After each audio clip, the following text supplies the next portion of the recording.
นท่าตอนนี้นะกับเตรียมมุมนึงอ่ะท่าต่อเขาขอท่าต่อช่องอินชาแนลหน่อย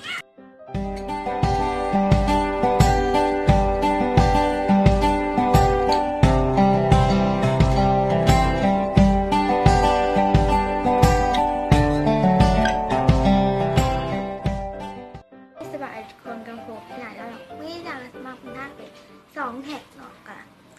โอเคเดี๋ยวเราไปเบิ่งกันเลยมาสกุชี่เลิฟแท็กมาสกุชี่ที่มาที่สุดละมาเป็น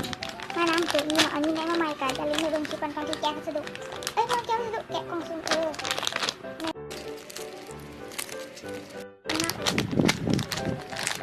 มาสกุชี่ที่เหม็นที่สุดกันเขาเป็นแฮมเบอร์เกอร์โอเลเกอร์นะเพราะว่ากินแบบเหม็นๆไม่ค่อยมากแต่บางคนกับมักกินนะ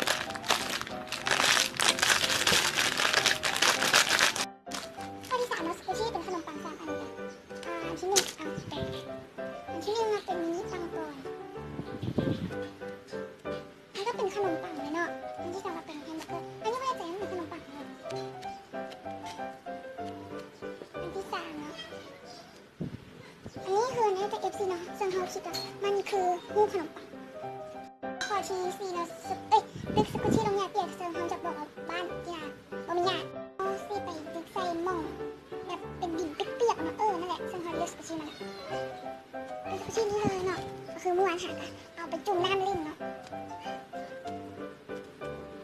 มันมีความสโลว์ใดๆอันนี้ได้นิดนึง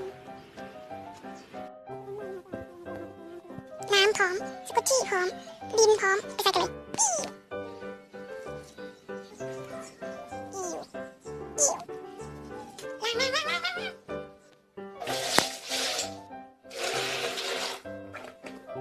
นี่เราสนุกมากไม่ต้องขางขึ้นลองเก็บเข้าไปไง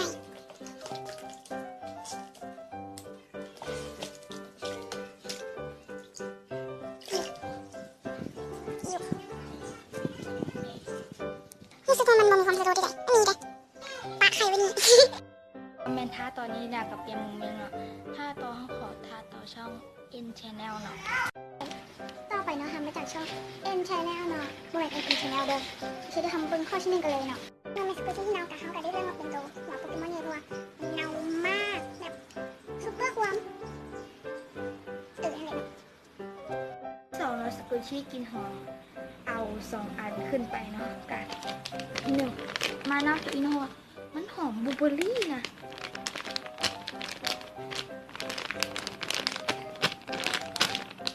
อันที่2เป็นบูบูเดอะคาวไม่แน่ใจเป็นจริงอย่างแต่มันหอมนะต่อไปจะใส่อะไรแบบนี้อันนี้เลยหอมเป็นสตรอเบอรี่น้องแมสกุชี่ชิมมากก็คือน้องแต่มากทุกอันแล้วแต่ถ่ายให้ยกเนาะน้ำตัวอี้สตรอเบอรี่นี่เลยพี่น้องแมสกุชี่สีปฐมมดแต่เดี๋ยวเรามาเริ่มเบิ่งกันเลยเนาะ